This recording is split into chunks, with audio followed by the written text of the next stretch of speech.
Hello students, हम लोग chapter पढ़े हैं परिवहन यानी कि ट्रांसपोर्टेशन, और आज की क्लास में हम लोग वाष्पोत्सर्जन की क्रिया को समझेंगे और इसके महत्व को जानेंगे। तो चलिए मैं यहाँ पे हेडिंग देता हूँ, वाष्पोत्सर्जन। वाष्पोत्सर्जन यानी ट्रांसपैरेशन। ट्रांसपैरेशन वाष्पोत्सर्जन क्रिया क्या होती है? ठीक है, तो पौधे के वायवीय भागों से जल का पत्तों के रंध्रों द्वारा वाष्प के रूप में वायुमंडल में चले जाना, यानी कि पत्तियों से बाहर निष्कासित हो जाना इनके रंध्रों के द्वारा, इस क्रिया को हम लोग वाष्पोत्सर्जन कहते हैं। ठीक है। अच्छा, वाष्पोत्सर्जन की क्रिया जो होती है यह पत्तियों में होती है, मुख्यतः पत्तियों में होते हैं, क्योंकि पत्तियों में छोटे छोटे छिद्र होते हैं जिन्हें हम लोग स्टोमाटा यानी कि रंध्र कहते हैं। उन रंध्रों के द्वारा ही वाष्पोत्सर्जन की क्रिया होती है। ठीक है, तो अगर हम लोग अलग अलग पौधे की बात करेंगे तो वो पौधे के ऊपर निर्भर करता है कि वो प्रतिदिन कितना लीटर पानी वाष्प के रूप में बाहर छोड़ता है, यानी कि वाष्पोत्सर्जन क्रिया के फलस्वरूप वो कितना जल अपने शरीर से बाहर छोड़ता है प्रतिदिन। वो पौधे के साइज के ऊपर निर्भर करता है। जैसे अगर मकई की पौधे की बात करें तो वो 3 से 4 लीटर प्रतिदिन पानी वाष्प के रूप में ये छोड़ता है। ठीक है, वैसे ही एक सेब के पौधे की बात करें तो 10 से 20 लीटर प्रतिदिन। सोचो कितना ज्यादा जल हो जा रहा है। अच्छा, अगर एक पेड़ की बात करें तो वह करीब अपने भार का लगभग 100 गुना, वो अपने भार का लगभग 100 गुना जल अपने पूरे जीवन काल में वाष्पोत्सर्जित कर देता है। ठीक है, एक बड़े पेड़ की बात करें तो ठीक है, तो ऐसे अलग अलग पौधों के ऊपर निर्भर करता है कि वह कितना जल प्रतिदिन वाष्पोत्सर्जित करते हैं। तो आपको वाष्पन की क्रिया समझ में आ गई। वाष्पोत्सर्जन की क्रिया क्या होती है? तो वाष्पन भी आप एक पढ़े होंगे, आप कंफ्यूज नहीं होना। वाष्पन आप पढ़े होंगे। तो वाष्पन की क्रिया में क्या होता है, वो किसी, जैसे मान लो हम लोग एक गीला कपड़ा डालते हैं कहीं पे, और उस पे जो गीला कपड़े से वो जल वाष्प धूप के कारण वो वाष्प में बदल के ऊपर उजला, तो वो वाष्पन होता है। और यहाँ जो समझ रहे हैं ये वाष्पोत्सर्जन है। ठीक है, चलिए तो इसको हम लोग थोड़ा लिख लेते हैं। तो हम लोग यहाँ पे लिख सकते हैं कि पौधों के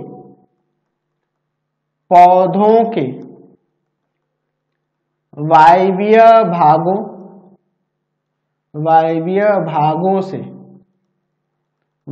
भागों से जल का रंध्रों द्वारा, स्टोमाटा द्वारा वाष्प के रूप में निष्कासन की क्रिया वाष्पोत्सर्जन कहलाती है। वाष्पोत्सर्जन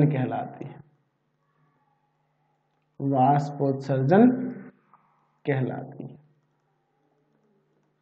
तो समझ गए वाष्पोत्सर्जन क्या होता है? तो पौधों के आकार के ऊपर निर्भर करता है कि वो कितना वाष्प के रूप में जल को छोड़ते हैं। ठीक है, वो पौधों के आकार के ऊपर निर्भर करता है, कितने बड़े पौधे हैं, कैसे पौधे हैं, उनके ऊपर निर्भर करता है। ठीक है, तो वाष्पोत्सर्जन की जो क्रिया होती है इनके रंध्रों के द्वारा होती है, इनके अंदर स्थित स्टोमाटा के द्वारा होती है। ठीक है, तो चलिए अब हम लोग बात करते हैं कि ये वाष्पोत्सर्जन की जो क्रिया विधि होती है ये किस प्रकार से होती है, वाष्पोत्सर्जन किस प्रकार से होता है, क्यों जल वाष्प बाहर निकल जाता है, जल जो है पत्तियों से बाहर क्यों निकल जाता है, वो कैसे निकलता है, इसके बारे में बात करते हैं। चलिए तो यहाँ पे मैं हेडिंग देता हूँ, वाष्पोत्सर्जन की क्रिया विधि। वाष्पोत्सर्जन की क्रिया विधि। देखिए, हम लोग यह जान चुके हैं कि पत्तियों के द्वारा ही वाष्पोत्सर्जन की क्रिया होती है। पत्तियों के अंदर छिद्र होते हैं, पत्तियों के अंदर रंध्र जिन्हें कहते हैं, स्टोमाटा जिन्हें कहते हैं, उन्हीं से बाहर जल निकलता है। वो कैसे निकलता है इसके बारे में बात करते हैं। एक्चुअल में वाष्पोत्सर्जन के लिए इनके अंदर परासरणी ढाल या प्रवणता भी कह सकते हैं, परासरणी ढाल होना चाहिए। पत्तियों में परासरणी ढाल होगा तभी वाष्पोत्सर्जन की क्रिया होगी। परासरणी ढाल होता क्या है? एक प्रकार का यह स्लोप है, ठीक है, ऑस्मोटिक स्लोप जिसे कहा जाता है। एक्चुअल में समझ लिए परासरण का आप समझते हैं, परासरण मतलब क्या होता है, आप पढ़े हुए क्लास 9th में, ठीक है। चलिए, तो अब देखिए परासरण मतलब कि उसमें अवशोषित जल का अवशोषण या किसी भी एक द्रव का अवशोषण होना। तो देखिए अब इसमें किस तरह से ये क्रिया होती है, ये परासरणी ढाल किस तरह से बना रहता है। पत्तियों के जो रंध्र होते हैं, स्टोमाटा जो होते हैं, स्टोमाटा के आसपास स्थित जो कोशिकाएं होती हैं उनमें सबसे अधिक परासरणी दाब होता है, जबकि जाइलम की सटी जो कोशिकाएं होती हैं उन कोशिकाओं में परासरणी दाब कम होता है। तो एक प्रकार से इसमें अधिक और इसमें कम होता है, इसलिए इसको हम लोग परासरणी ढाल कहते हैं। ये हमेशा बना रहता है, ठीक है। और इसी कारण से रंध्रों, पत्तियों के रंध्रों से क्या होता है, पत्तियों के जाइलम तक जल स्तंभ बन जाता है, जल स्तंभ बन जाता है, निर्माण हो जाता है उसका। और इसके फलस्वरूप क्या होता है कि जल का जो संचयन होता है पत्तियों के जाइलम उत्तकों से, पत्तियों में जो जाइलम उत्तक होंगे उनसे इनको रंध्रों तक जाएगा, निरंतर जाते रहता है, और जिससे वाष्पन की क्रिया होती है। जब तक वाष्पन क्रिया होती है, जब तक जल जमीन से पत्तियों तक आता रहेगा, पत्तियों के जाइलम उत्तक तक पहुंचता रहेगा, तब तक वाष्पोत्सर्जन की क्रिया होती रहती है। यानी कि वाष्पोत्सर्जन की क्रिया तब तक चलती रहती है जब तक जल स्तंभ बना रहता है, जल स्तंभ जो है लगातार बना रहे पत्तियों के जाइलम से कहाँ तक, इनके पत्तियों के रंध्रों तक। तो हम लोग इसको थोड़ा डिटेल में यहाँ पर लिख लेते हैं, ठीक है। चलिए, तो हम लोग लिख सकते हैं यहाँ पर कि पत्तियों में वाष्पोत्सर्जन के लिए परासरणी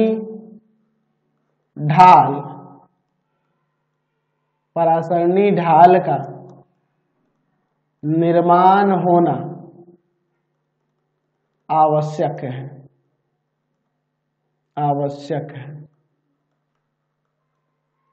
ठीक है। पत्तियों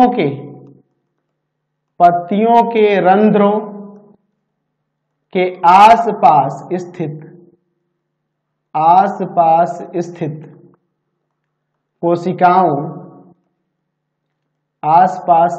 कोशिकाओं में सबसे ज्यादा एवं जाइलम उत्तकों से सटी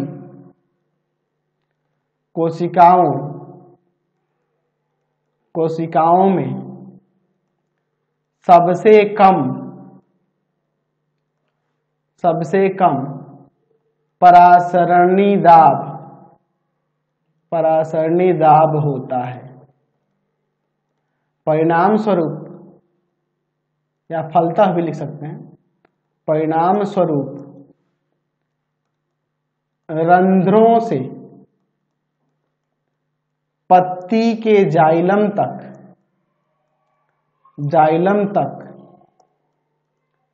जल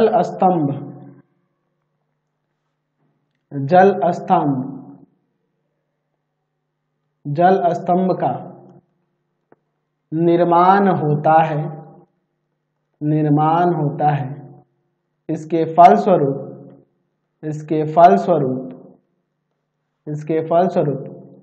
जल का संचयन या जल का संचलन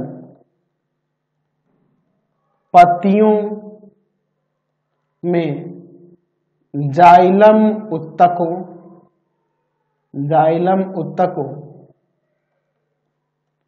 से रंध्रों तक निरंतर होता रहता है, होता रहता है।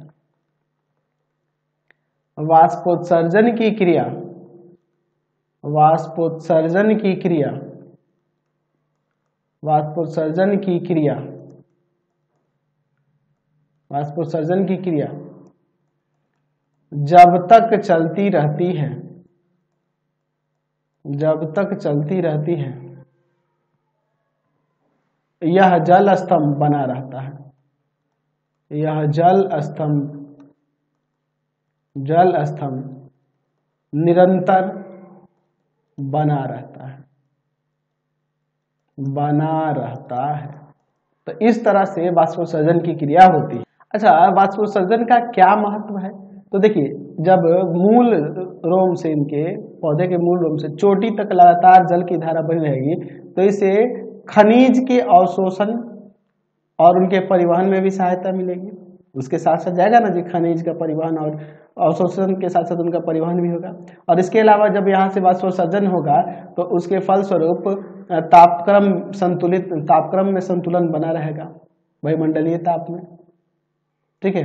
और है ना जी, वायुमंडलीय ताप भी बना रहता है सही से, वाष्पोत्सर्जन की क्रिया होगी। तो अगर पौधे में बात करें तो पौधे में तापक्रम संतुलन बना रहता है। ये सारी क्रियाओं करने पे पौधे का तापक्रम संतुलन बना रहता है। और वायुमंडल में भी देखा जाए तो वायुमंडल में भी हमारे पास नमी रहती है, वायुमंडल भी अधिक गर्म नहीं होता है। तो हमें वायुमंडल से तो यहाँ कुछ खास मतलब नहीं है, क्योंकि हम लोग सिर्फ पौधे के बारे में बात कर रहे हैं। तो चलिए इसके बारे में लिख लेते हैं। वाष्पोत्सर्जन, वाष्पोत्सर्जन का महत्व,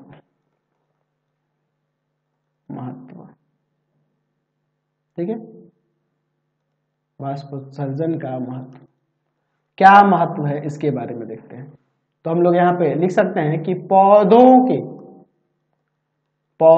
के मूल से यानी जड़ से चोटी तक लगातार जल की धारा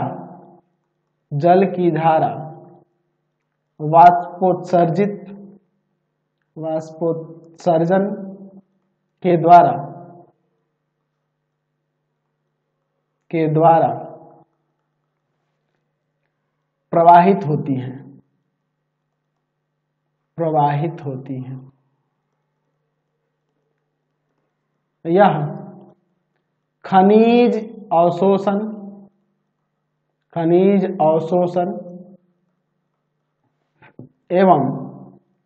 एवं परिवहन में भी सहायक होता है या सहायता करता है।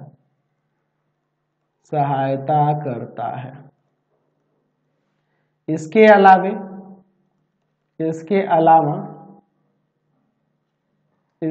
अलावा यह पौधे या फिर पौधों में तापक्रम संतुलन बनाए